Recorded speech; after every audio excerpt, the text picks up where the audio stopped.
Subscribe करिए rising Uttar Pradesh को और दबाइए इस बेल आइकन को ताकि आप पाएं यूपी की न्यूज अपने मोबाइल पर सबसे पहले। प्रदेश में पिछले 24 घंटे में कोरोना संक्रमित मरीजों की संख्या में एक बार फिर बढ़ोतरी हुई है। पिछले 24 घंटे में 31,165 संक्रमित मरीज मिले हैं। साथ ही 357 मरीजों की मौत हो गई। लखनऊ में 38 और कानपुर में 46 मरीजों की मौत हुई है। योगी सरकार ने सर्वाधिक संक्रमण वाले जिलों में फोकस बढ़ाया है। प्रदेश में पिछले 24 घंटे में 2,32,038 मरीजों की जान गई है। लखनऊ में फिर से 3,000 से अधिक संक्रमित मिले हैं। सरकार ने भी सर्वाधिक संक्रमण वाले प्रमुख जिलों में लखनऊ, कानपुर, वाराणसी, प्रयागराज, मेरठ, गौतम बुद्ध नगर, गोरखपुर, गाजियाबाद, बरेली, झांसी व मुरादाबाद में फोकस बढ़ाया है। यहां अधिक से अधिक जांच कर संक्रमित मरीजों को चिन्हित करने के लिए कहा गया है।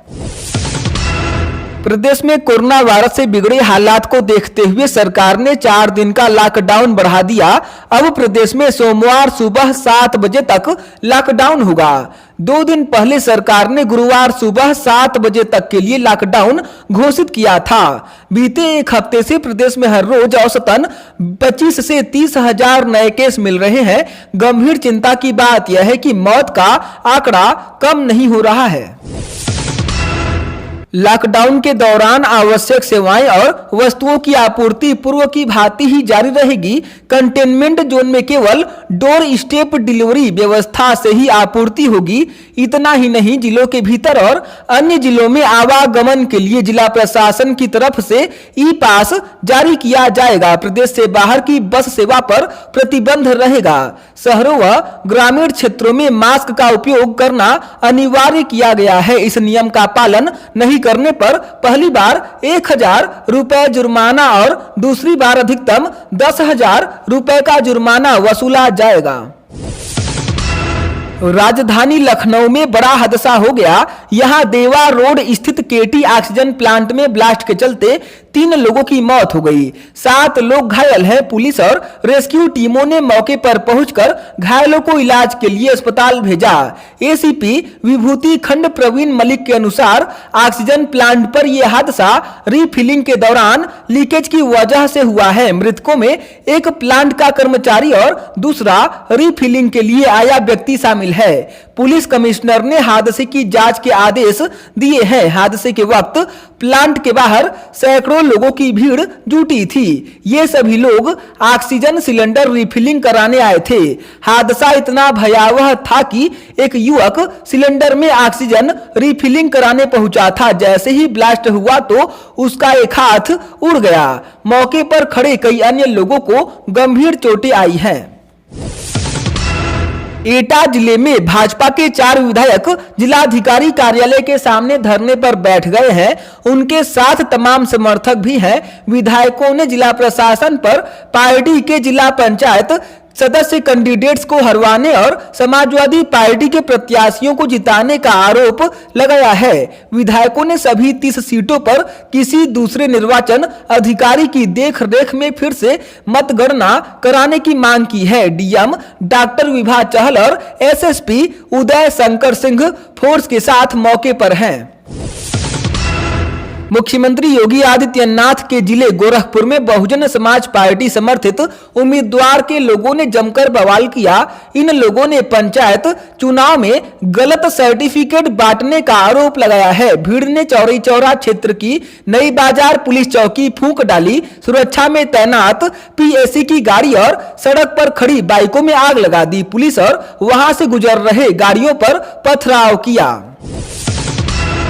कोरोना संक्रमण को बढ़ते देख मुख्यमंत्री योगी आदित्यनाथ लगातार चिंता जता रहे हैं। उन्होंने कहा कि कोविड से बचाव के लिए टीकाकरण सुरक्षा का अहम माध्यम है। इस महत्व को समझते हुए प्रदेश में टीकाकरण अभियान को तेजी से संचालित किया जा रहा है। आंशिक कोरोना कर्फ्यू को भी बढ़ा दिया गया है। इस अवधि में स्वास्थ्य संबंधी कार्यों के लिए पूरी छूट रहेगी।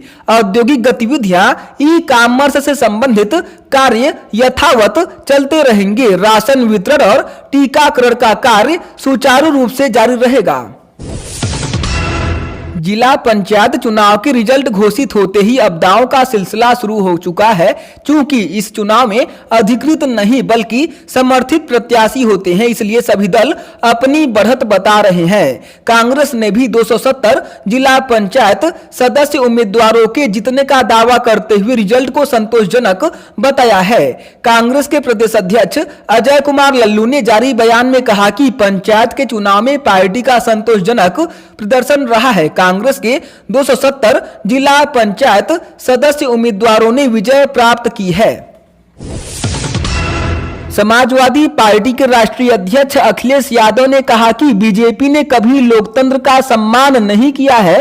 पंचायत चुनाव में बुरी तरह परास्त होने के बाद भी भाजपा लोकतांत्रिक प्रणाली के विरुद्ध षड्यंत्र करने से बाज नहीं आ रहा है। निर्वाचित सदस्यों को डराना, धमकाना और प्रलोभन के जरिए सत्ता का दुरुपयोग गंदे इरादों का संकेत देता है। भाजपा को वर्ष 2022 के विधानसभा चुनाव में भारी कीमत चुकानी पड़ेगी।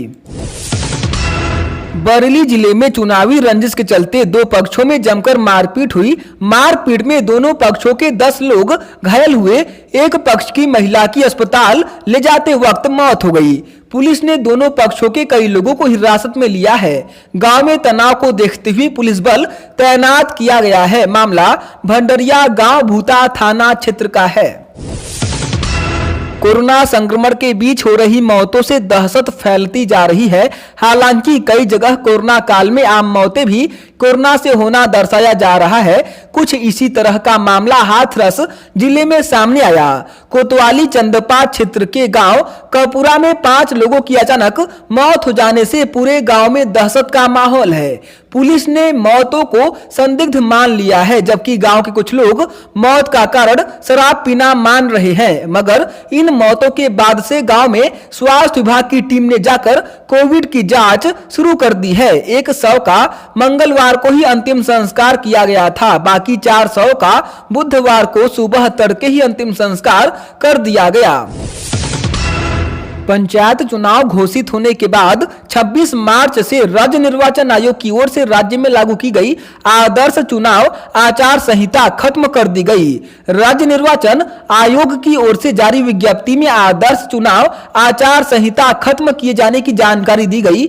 आयोग की इस विज्ञप्ति में कहा गया है कि चूंकि मतगणना समाप्त हो चुकी है और सभी रिजल्ट घोषित किए जा चुके हैं, इसलिए आदर्श चुनाव आचार संहिता खत्म की जाती है। आरोप है कि उत्तर प्रदेश के कई इलाकों में कोरोना रिपोर्ट यानी RT-PCR टेस्ट आने में 4-5 दिन से लेकर 1 हफ्ते तक का समय लग रहा है। इससे कोरोना मरीज अपना समय पर उचित इलाज शुरू नहीं कर पा रहे हैं और इसके वजह से उनकी स्थिति बेहद गंभीर हो जा रही है। जांच रिपोर्ट आने तक वे अनजाने में ही अन्य लोगों को संक्रमित भी कर रहे हैं। एक लॉ स्टूडेंट ने इलाहाबाद हाई कोर्ट में याचिका दायर कर सरकार से कोरोना रिपोर्ट देने के लिए 24 घंटे अधिकतम समय सीमा तय कराने की मांग की है। इसके लिए यदि आवश्यक हो तो सभी जिलों में टेस्टिंग सुविधाएं बढ़ाने का अनुरोध भी किया गया है। कोर्ट ने इस याचिका को सुनवाई के लिए स्वीकार कर लिया है। कोर्ट ने नोटिस जारी कर उत्तर प्रदेश सरकार से इस मामले पर अपना पक्ष रखने को कहा है। मामले की सुनवाई इसी विषय पर दाखिल एक अन्य मामले के साथ आज होगी। मिर्जापुर में एक बड़ा हादसा होने से टल गया। यहां शादी में शामिल होने आए 2 युवक रेनाल्ट कार में एसी चलाकर सो गए, लेकिन इस बीच अचानक कार में आग लग गई। वह जलने लगी। कार में बाहर लगी आग का युवकों को पता नहीं चल पाया, लेकिन आसपास के ग्रामीणों ने कार से धुआं उठता देख लिया। उनकी तत्परता से दोनों समय रहते कार से बाहर आ गए। बमुश्किल 5 से 7 मिनट में पूरी कार जलकर राख हो गई। यह मामला चिल्ह थाना क्षेत्र का है। सांसों पर ऐसा आपातकाल भी आएगा, कभी किसी ने सोचा नहीं था। ऑक्सीजन को लेकर मची मारामारी अब चरम पर पहुंच गई है। अलीगढ़ के दीनदयाल कोविड अस्पताल में ऐसी घटना हुई जिसने अस्पताल प्रबंधन ही नहीं बल्कि हर किसी को चौंका दिया। करीब 5 बजे का वक्त था। कोविड हेल्प डेस्क के पास स्कूटी सवार 2 युवक आए। उनके पास छोटा खाली ऑक्सीजन सिलेंडर था, जिसे लेकर वे हेल्प डेस्क के पास पहुंचे। उन्होंने अपना सिलेंडर नीचे रख दिया और कर्मचारी से नया सिलेंडर मांगा, बोले मरीज काफी सीरियस है, उसे तुरंत ऑक्सीजन की जरूरत है। इस बीच 4-5 लोग और आए जो युवकों के ही साथ थे। कर्मचारी ने कहा कि यहाँ पर ऑक्सीजन नहीं मिलती। यह सुनकर युवकों ने एक दूसरे की तरफ देखा। आंखों ही आंखों में इशारा करते हुए एक युवक ने पास में ही रखा भरा सिलेंडर उठा लिया। कर्मचारी ने रोकने की कोशिश की, लेकिन वे लोग स्कूटी पर बैठकर फरार हो गए। यह घटना अस्पताल में चर्चा का विषय बनी रही। मरीजों व तीमारदारों की नजर में यह ऑक्सीजन लूटने की घटना नहीं थी, बल्कि किसी अपने की जिंदगी बचाने की जद्दोजहद थी, जिसमें ऑक्सीजन के बिना कुछ संभव नहीं है।